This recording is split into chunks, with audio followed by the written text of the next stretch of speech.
Wala nang maraming paligoy-ligoy pa, diretso sa punto na.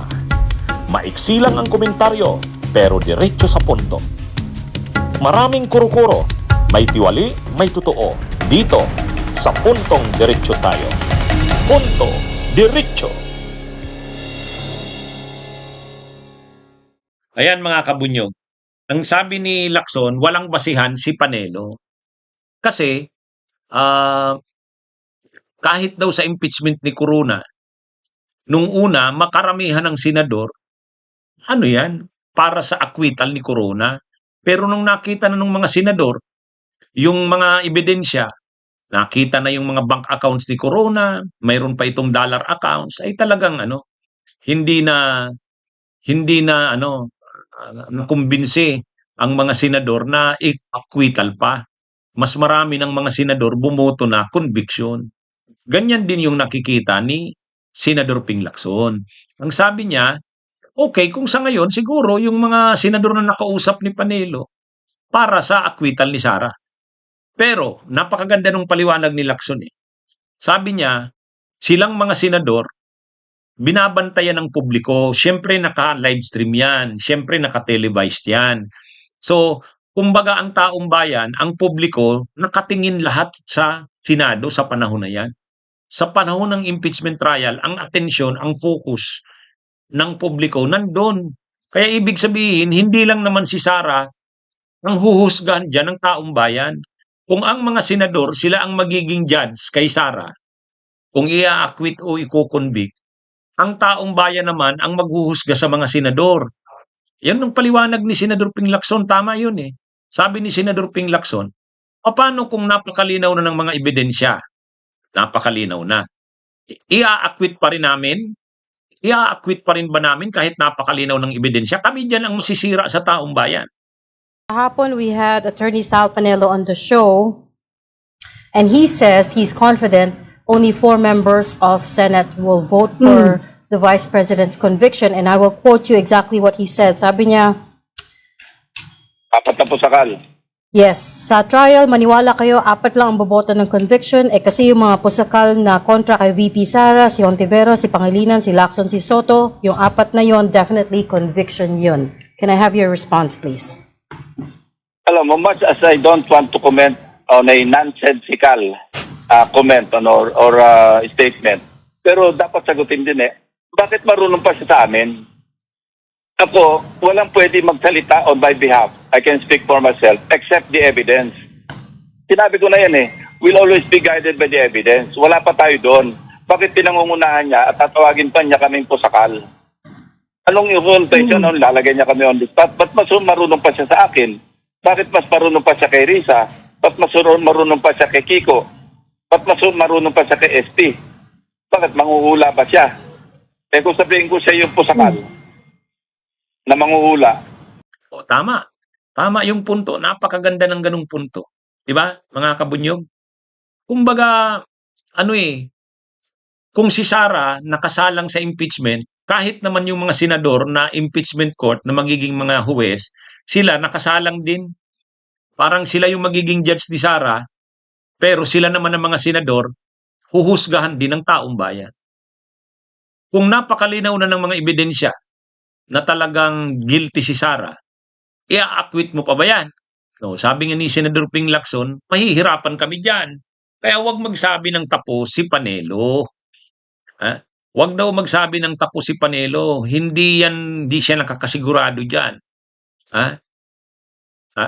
Tama nga naman. Bakit? Si Chis Escudero nga, napwersang mag-resign. Bakit napwersang mag-resign si Chis Escudero? Senate President na yan. Binutuhan yan ng mga kapwa niya senador. Ay nung pumutok na yung flood control, yung mga anomalya, nung pumutok na yung anomalya sa flood control, wala na. Kahit ang mga senador, hindi na nila sinuportahan si Chis. Bakit? Sirang-sira na si Chis kung ang Senate President mo, sirang-sira na, tapos kayong mga senador, sinusuportahan mo pa rin si Chis, masisira na rin kayong mga senador. Ganun yung point ni Senador Ping Lacson.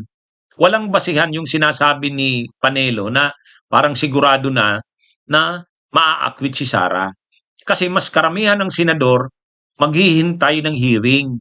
Doon sa hearing, pag nakita yung yung takbo ng mga ebidensya, doon yan magde-decide. Hindi yan sa hindi, marami naman mga senador magtitingin muna sa ebidensya. Ay, sa totoo lang mga kabunyog, sa dami ng mga ebidensya, sa tibay ng mga ebidensya, sa dami ng mga testigo, talaga namang ang mga senador, pag hindi ka pa rin bumoto sa conviction ni Sara, masisira ka sa taong bayan. Ay politiko yung mga senador na yan eh. Politiko yung mga senador. Mayroon dyan magre-re-eleksyon sa 2028. O, paano ka? Na, nangyari yan nung kay Erap eh. Panahon ni Erap, ay di ba pinagbutuhan noon kung bubuksan yung envelope? Ano? Kung bubuksan yung envelope, ay karamihan ng mga senador, 11 yata yun, ayaw nilang buksan yung envelope kasi pinoprotektahan nila si Erap. Sa 10 lang yung bumoto na buksan yung envelope. O di hindi nabuksan yung envelope kasi karamihan ng senador, ang boto, wag buksan ang envelope. Pero dahil napapanood ng taong bayan yon at nakikita nila, ano ba naman tong mga senador na to? Bakit hindi nila pinabuksan ang envelope? Gusto rin makita ng taong bayan kung ano ang laman ng envelope na yon. O, pag eleksyon noon, natalo yung mga pro-ERAP. O, ang halimbawa niyan si Nikki Cositing, saka si Tessy Aquino Ureta. O, si Tessy Aquino Ureta, kapatid yan ni Ninoy. O, pero natalo sa eleksyon. Bakit? Eh, ha? Ang boto niya kasi doon, wag daw pabuksan yung envelope. Nagalit ang taong bayan. Yan yung punto ni Lacson. Yan yung punto ni Lacson. Wag mo munang sabihin na hindi maa-acquit si Sara. Kasi karamihan, 4 lang daw ang senador na buboto para sa conviction ni Sara. Tinawag pa ni Panelong mga pusakal. Ay pikon talaga si Lacson. Galit si Lacson. Sabi ni Lacson, tatawagin mo kami pusakal, di ikaw ungas. Ungas daw si Pane.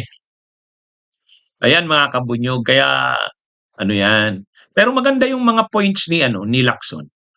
Kaya tayo, yung marami ring nagtatanong sa atin, attorney, ano ba talagang tsansa?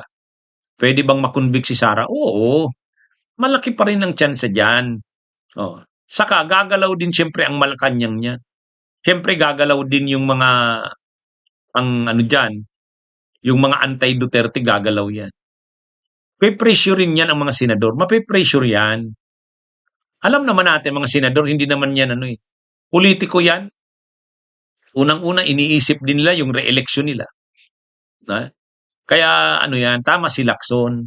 Tinitingnan ng mga taong bayan, ang publiko, ang mga senador. Kung kitang-kita na ang ebidensya tapos i-acquit pa rin ng mga senador si Sara, sila ang masisira niyan. Yan yun. Yun ang hindi nakikita ni Panelo. Kasi si Panelo, panatiko eh. Ano man ang mangyari, laging pro-Sara siya. Pro-Sara yan. Hindi niya na nakikita yung mga, diyan sila madalas magkamali eh. Katulad nun, ang tingin nila kay Duterte hindi madadala sa ICC. Wala namang kasing jurisdiction ang Pilipinas. Walang jurisdiction ang ICC sa hindi pala Pilipinas, walang jurisdiction ng ICC sa Pilipinas kasi hindi na tayo member, di ba? Ganun yung laging paliwanag nila Panelo eh. Ang gobyerno hindi yan magko-cooperate sa ICC kasi hindi na tayo member eh. Anong nangyari ngayon? Napahiya sila. Kaya yan si Panelo, ang mga analysis ni Panelo, palso eh. Ha? Di ba mga kabunyog, mga kababayan? Ngayon, sa sobrang yabang niya, napikon si Lacson, tinawag kasing pusakal eh. Ang maganda pa dito na nasabi kanina ni Lacson, mabuti pa daw yung anak ni mabuti pa daw yung anak ni ni Panelo, yung Paulo. Mabuti pa yun, medyo matino, sabi ni Lacson. Parang ang layo ng bunga doon sa puno eh. Parang ang layo daw ng bunga doon sa puno. At nakakatawa yung interview na yun mga kabunyog eh. Anyway, yun. Si Panelo kasi, kumpiyansang-kumpiyansa siyang hindi magbabago ng isip ang mga senador. Kumbaga sa tingin niya sa ngayon, karamihan ng mga senador, pro-Sara. Pagdating sa impeachment ni Sara, hindi nila iko-convict si Sara. 4 nga lang daw ang talagang pusakal na anti-Sara. Doon napikon si Lacson. Pero tama yon. Bilog ang bula. Bilog ang bula. Yun din ang kahit kay Erap, ang paniniwala nila Erap, no, ng mga senador na kakampi ni Erap, huwag kang mag-alala, Mr. President. Majority ng mga senador kampi sa'yo. Oo nga naman. Pero ang hindi nila naisip, yung sentimento ng taong bayan. Nagalit ang taong bayan O di nag-people power. O nakita ba nila yung senaryong ganon? Hindi. Ganon din dun kay Corona. Karamihan ng mga senador kakampi ni Gloria. So pag nagbotohan yon tungkol sa impeachment ni Corona, acquittal yon. Ang problema, ang taong bayan nakita na ngayon, ano ba naman to? Chief Justice, daming deposito, ang daming pera, ilan daang milyon, mayroon pang dollar accounts. Tapos gumalaw pa ang Malacanang. Pagbotohan ngayon, ilan ang boto? 20 against 3. 20 against 3. 3 lang yung bumoto sa acquittal ni Corona Si Bongbong Marcos, si Miriam Defensor Santiago, saka si Joker Arroyo. Yun lang. The rest, ano na yan?